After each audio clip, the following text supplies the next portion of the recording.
Hello students, welcome to my YouTube channel Buniyadi Urdu. Students, आज हम जेके board class 10th English के एक और पेपर को सॉल्व करेंगे। स्टूडेंट्स, याद रहे ये आपकी प्रैक्टिस का आखिरी पेपर है। ठीक है, जो नए स्टूडेंट्स हैं उनको मैं बता दूं कि इंग्लिश का पेपर 80 मार्क्स का होगा और आपको लिखने के लिए टाइम जो है 3 आवर्स मिलेंगे। क्लियर? तो चलिए स्टार्ट करते हैं। सबसे पहले सेक्शन ए को देखें। सेक्शन ए रीडिंग कॉम्प्रीहेंशन का रहेगा और ये सेक्शन 15 मार्क्स का है। क्लियर? फर्स्ट क्वेश्चन है, read the extract given below and answer the questions given at the end. सबसे पहले आप इस एक्सट्रैक्ट को अच्छे से पढ़ें। ठीक है, आप रिकॉल करें कि ये स्टेंजा जो है किस पोएम से लिया गया है। उस पोएम की समरी आप अच्छे से याद करें कि इस पोएम की समरी क्या है, फिर आप आसानी से इस स्टेंजा के जो क्वेश्चंस हैं उनके आंसर्स लिख सकते हैं। Clear? Lord you are my hope and trust. आप पढ़ें इसको अच्छे से। अब फर्स्ट क्वेश्चन क्या है, whom the poem is address to. तो इसका सही आंसर है गॉड, मीन्स अल्लाह। क्लियर? अब दूसरे नंबर पर है, the poet praise almighty to give him. ठीक है, क्या प्रे करता है पोइट? क्या प्रे करता है? The way of truth. इसका सही आंसर है। क्लियर? लेकिन सबसे पहले आप इस स्टेंजा को, इस एक्सट्रैक्ट को अच्छे से पढ़ें। अब तीसरे नंबर पर क्या लिखा है, who translated the poem the prayer. अब ये स्टेंजा किस पोएम से लिया गया है?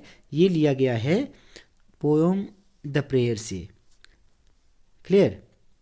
तो इसको लिखा किसने है, किसने ट्रांसलेट किया है इसको? तो इसको ट्रांसलेट किया है जी.ए. मलिक ने। ठीक है, फोर्थ नंबर पर है, the antonyms of the word ignorance is. Ignorance का ऑपोजिट क्या है? डेस्पेयर है, नॉलेज है, अनअवेयरनेस या डिज़ायर। तो इसका सही आंसर नॉलेज है। क्लियर? फिफ्थ नंबर पर क्या है, nectar of knowledge a poetic device used in the poem is। nectar of knowledge, a poetic device used in the poem is metaphor। A part ये बहुत important है।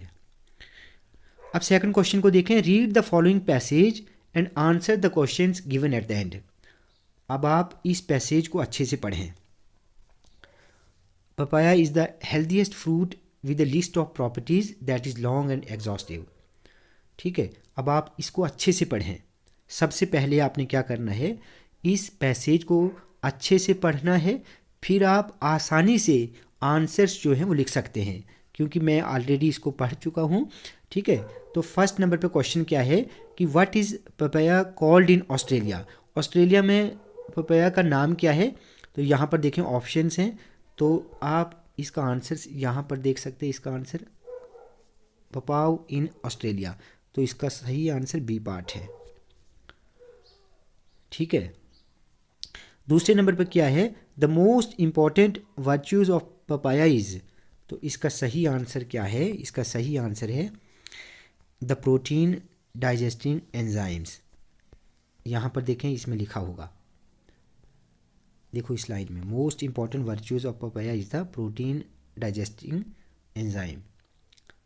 Clear? उसके बाद क्या है, the synonyms of the word exhaustive is. अब exhaustive का similar meaning यहाँ पर क्या रहेगा? कॉम्प्रीहेंसिव, या इसको हम कंप्लीट भी कहते हैं, कंप्लीट। लेकिन यहाँ पर इसका ऑप्शन सी सही है, कॉम्प्रीहेंसिव। ठीक है, उसके बाद क्या है, पपाया ओरिजिनेटेड इन। तो कहाँ से इसका ओरिजिन हुआ पपाया का? अब यहाँ पर लिखा होगा, देखें, it first originated in southern Mexico. ठीक है, लास्ट नंबर पर देखें, लास्ट क्वेश्चन क्या है कि पपाया हेल्प्स इन क्यूरिंग। तो किसको दूर करता है ये करता है स्किन इरिटेशन को। इसका सही आंसर है स्किन इरिटेशन। इसी पैसेज में ये आंसर्स आपको मिल जाएंगे। यहाँ पर देखें, इसका सही आंसर यहाँ पर देखें, क्यूर्स स्किन इरिटेशन। क्लियर। उसके बाद थर्ड क्वेश्चन है read the following advertisement and answer the questions given at the end. अब आप इस एडवर्टीजमेंट को अच्छे से देखें, कोविड-19 पर है, ठीक है। इसको अच्छे से आप देखेंगे कौन सी चीज़ कहाँ पर है, क्या इसमें लिखा है, ठीक है। तो सबसे पहला क्वेश्चन इस एडवर्टीजमेंट का है कि who has issued the advertisement. इसको इशू किसने किया है, तो यहाँ पर लिखा है इशूड बाय ICMR। थोड़ा सा यहाँ पर मिस प्रिंट है, ठीक है, लेकिन इसका सही आंसर ICMR है। अब ऑप्शन बी इसका सही रहेगा, ICMR। दूसरे नंबर पर है right the word used in the advertisement to mean the feeling of vomiting, ठीक है।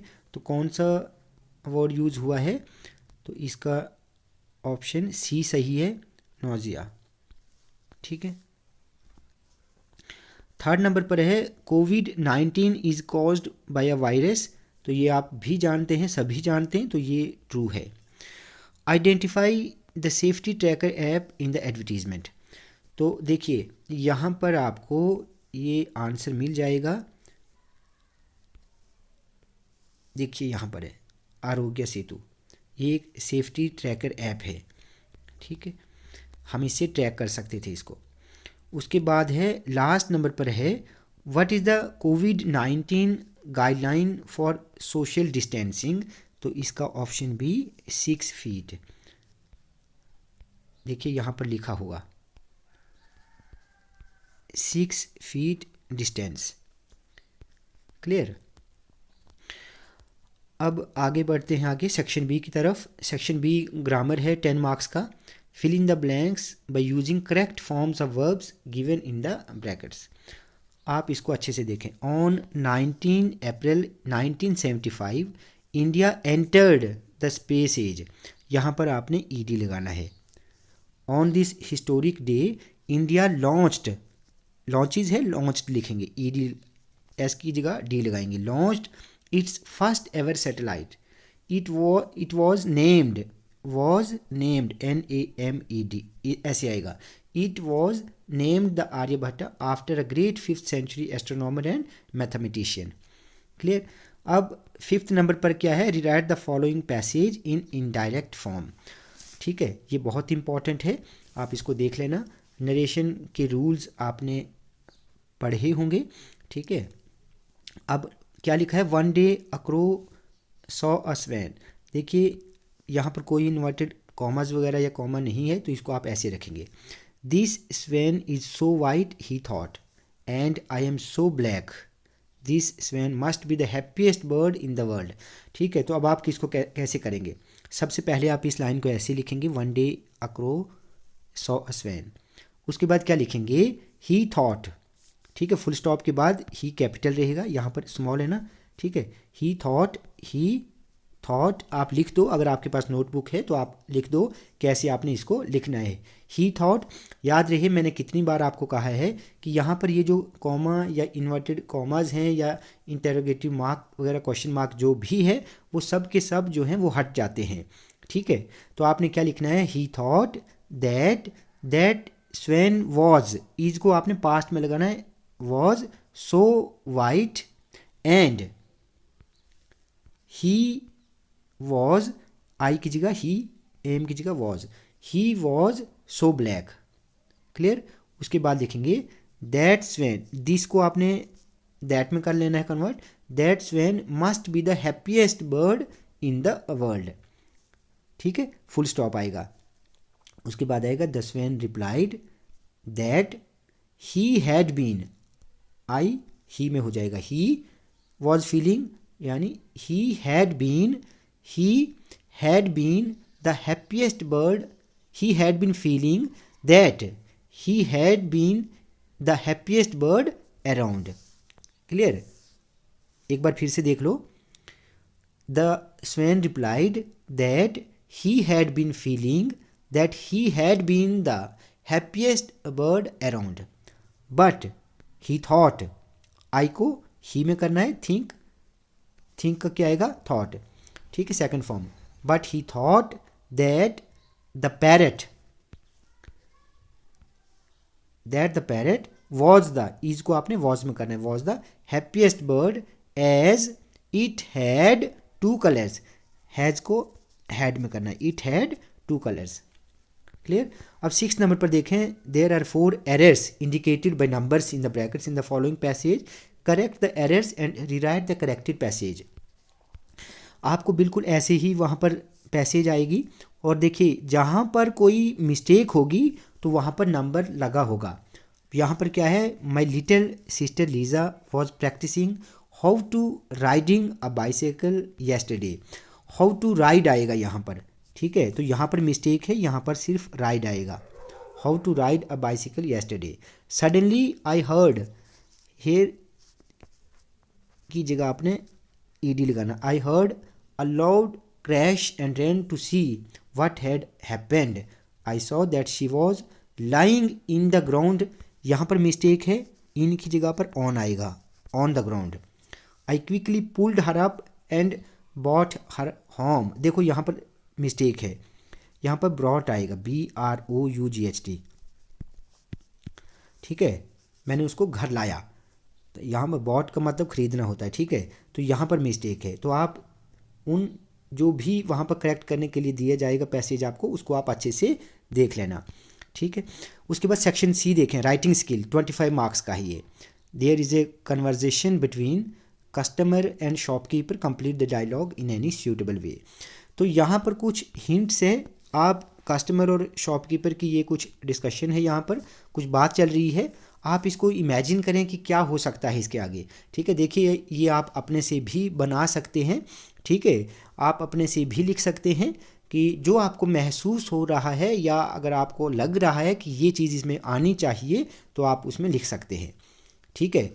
फॉर एग्जांपल यहाँ पर क्या लिखा है, कस्टमर गुड मॉर्निंग बोलता है, शॉपकीपर बोलता है yes good morning, do you want to buy some books, customer कहता है नहीं, I don't want to buy any book. Shopkeeper फिर क्या बोलता है कि then what do you want, फिर क्या चाहते हो आप, कस्टमर ने कहा आई ओनली, के बाद डॉट डॉट है। अब इसके आगे क्या आ सकता है, जैसे मान लो आई ओनली वॉन्ट, क्या लिखेगा, I only want to change this book, full stop, clear. अब आगे शॉपकीपर क्या बोलेगा, मान लो when did you buy this book, फिर कस्टमर बोलेगा it I bought it yesterday, कि मैंने इसको कल लिया था। फिर शॉपकीपर बोलेगा who gave it to you, customer का जवाब होगा your salesman gave it to me. फिर शॉपकीपर बोलेगा कि how much did you pay for it, customer का आंसर आई पेड 200 रुपीज़, ठीक है। तो आप ऐसे इस कन्वर्जेशन को आगे चलाओगे, ठीक है। आपको लगता है जहाँ पर इसको ख़त्म करना चाहिए आप उसको कर लो, क्योंकि 1 पेज 1.5 पेज की ये डायलॉग जो है वो होना चाहिए।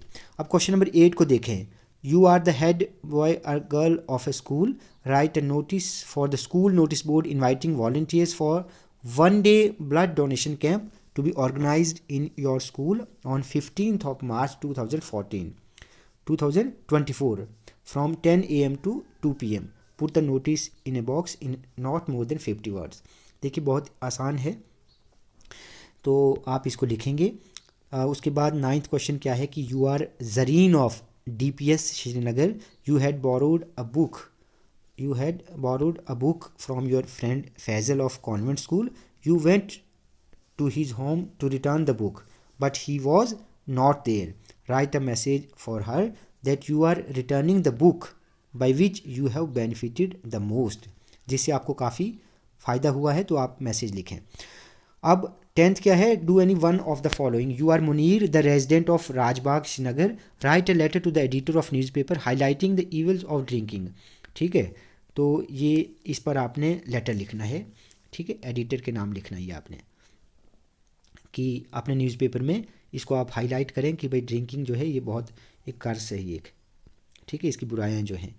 Right a letter to your younger brother who is neglecting his studies, advising him to study well and avoid keeping bad company, most important है, आप इस लेटर को अच्छे से देख लेना। और इसके साथ साथ advising your younger brother to take part in games and sports, ये वाला भी इंपॉर्टेंट है।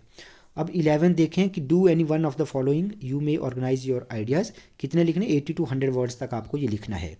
क्या है ये स्पीच यहाँ पर है, effects of social media on the youth, social media का क्या इम्पैक्ट पड़ रहा है यूथ पर। तो यहाँ पर ये सभी पॉइंट्स जो हैं ये नेगेटिव पॉइंट्स हैं, यानी नेगेटिव इम्पैक्ट है, तो आप इस पर लिखेंगे। आप इन पॉइंट्स को माइंड में रखकर वहाँ पर स्पीच लिखेंगे। या आपके पास एक पैराग्राफ है value of games and sports, games and sports की वैल्यू क्या है आज के टाइम में, ये क्या करते हैं, ठीक है, तो इस पर भी आप पैराग्राफ लिख सकते हैं। उसके बाद 12th नंबर पर देखें, following is the opening of a story, think of N appropriate plot for the story and complete it 200 to 250 words. अब इन लाइनों को आप पढ़ें, आपने इसके आगे स्टोरी जो है वो फ्रेम करनी है। आप ये स्टोरी देखिए कुछ भी बना सकते हैं, स्टोरी ठीक होनी चाहिए, उसका मॉरल निकलना चाहिए, ठीक है। तो आप इन लाइनों को पढ़ें। देखिए ये स्टोरी क्या है कि 3 चोर होते हैं, वो एक बहुत सारा पैसा जो है एक अमीर आदमी के घर से चुराते हैं और जंगल में चले जाते हैं। जंगल में उनको बहुत भूख लगती है, उनमें से एक जो है वो खाना लाने के लिए जाता है। तो एक चोर तो खाना लाने के लिए गया, ठीक है। तो जब उसने क्या सोचा कि मैं एक काम करता हूँ कि इस खाने में मैं जहर मिला लेता हूँ ताकि वो दोनों जब खाना खाएंगे मर जाएंगे और सारा पैसा मेरा होगा। तब तक उन दोनों दोस्तों ने क्या प्लान बनाया है कि जो खाना लाने के लिए गया है, हम क्या करते हैं कि उसके आने के बाद हम उसको मार देते हैं, ठीक है, उसको मार देंगे तो इस पैसे से हाफ 50-50 कर लेंगे हम, क्लियर। तो उसके बाद सारा पैसा हम ले जाएंगे, उसको हम मार देंगे। तो उस आदमी ने जो खाना लाने के लिए गया उसने क्या किया कि उसमें जहर मिलाया और जब वो वापस आया तो उन दोनों ने उसको बहुत पीटा, बहुत मारा और वो मर गया, ठीक है। तो मरने के बाद जब उन्होंने वो खाना खाया तो वो दोनों भी मर गए, ठीक है। तो कहने का मतलब ये हुआ कि तीनों को कुछ नहीं मिला। अब इसका मॉरल क्या निकला, ग्रीडीनेस इज़ अ कर्स, लालच बहुत बुरी बला है, ठीक है। तो लालच बिल्कुल नहीं करना, ये बहुत अच्छी स्टोरी है और इम्पॉर्टेंट भी है। अब सेक्शन डी में देखें, सेक्शन डी 30 मार्क्स का है, ये लिटरेचर के क्वेश्चन इसमें हैं। Do any 3 of the following, ये क्वेश्चंस तो आपने याद किए होंगे और आप इनको अच्छे से पढ़ें, बहुत इम्पॉर्टेंट हैं, ठीक है। 14th क्या है, answer any 3 of the following questions, ये पोएम से हैं। यहाँ पर देखें, with the other deaths she to pursues her ends. अब यहाँ पर जब आप इन 3 लाइनों को पढ़ते हैं तो यहाँ पर क्वेश्चन क्या है, what are the similes used in the above line explain. तो यहाँ पर क्या है, her pale head heavy as metal, ये सिमिली है यहाँ पर। अब आप इसको एक्सप्लेन करें, ये आपने याद किया होगा, आपको समझाया होगा आपके टीचर ने। Why has the teacher failed to haul and urge his pupils, ये भी क्वेश्चन है, ये तो क्वेश्चन है, ये आपने लर्न किया होगा। Identify poetic devices used in speak up. अब स्पीक अप जो पोएम है इसमें कौन कौन सी पोएटिक डिवाइसेस जो हैं वो यूज्ड हुई हैं, ठीक है। तो इसको भी आप देख लेना।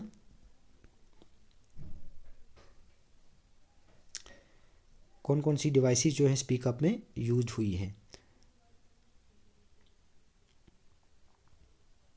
जैसे मेटाफर होगी, पर्सोनिफिकेशन है, राइमिंग है, etcetera. Name the poet of the poem miracles. अब मिरेकल्स पोएम जो है ये किसने लिखी है, वॉल्ट विटमैन, ठीक है। What are the natural miracles mention in the poem, कौन कौन से नेचुरल मिरेकल्स इसमें बताए गए हैं, जैसे बज ऑफ हनी बी है, सनसेट सीनरी है, द शाइन ऑफ स्टार्स है, कर्व ऑफ न्यू मून है, ठीक है। तो आप इसको ऐसे लिखेंगे। उसके बाद लास्ट क्वेश्चन इसमें क्या है, there is activity in the house is lit with the electric bulb. अब आप इसको पढ़ें, इन लाइनों को आप अच्छे से पढ़ें। अब क्वेश्चन यहाँ पर है, what is the destination of the poet in the backdrop of this stanza. तो अब यहाँ पर इन लाइनों को पढ़ने के बाद क्वेश्चन ये है कि पोएट का डेस्टिनेशन क्या है, उसकी मंजिल क्या है। ठीक है, तो इसका आंसर क्या रहेगा, the poet is wandering aimlessly, उसका कोई मकसद नहीं है, वो बिल्कुल बेकार ऐसे इधर उधर घूम रहा है। ठीक है, उसका कोई मकसद जो है वो नहीं है, बिल्कुल आवारा फिर रहा है इधर उधर। 15th क्या है, do any one of the following, ये बहुत इंपॉर्टेंट हैं, आप इनको अच्छे से याद करें। 16th लास्ट क्वेश्चन है, जो प्ले द प्रपोजल है, आप उसके क्वेश्चंस को अच्छे से लर्न करें। थीम, ठीक है, ह्यूमर जो है थीम है, या सेंट्रल आइडिया वगैरह जो भी कुछ है वो तो एक ही बात है, आप उसको अच्छे से याद करें। ये चैप्टर बहुत इंपॉर्टेंट है। क्लियर। होपफुली वीडियो आपको अच्छी लगी हो। जो स्टूडेंट्स नए हैं या जो पुराने स्टूडेंट्स भी हैं, आप प्लीज़ इस वीडियो को ज़्यादा से ज़्यादा लाइक और शेयर करें और चैनल को सब्सक्राइब करना ना भूलें।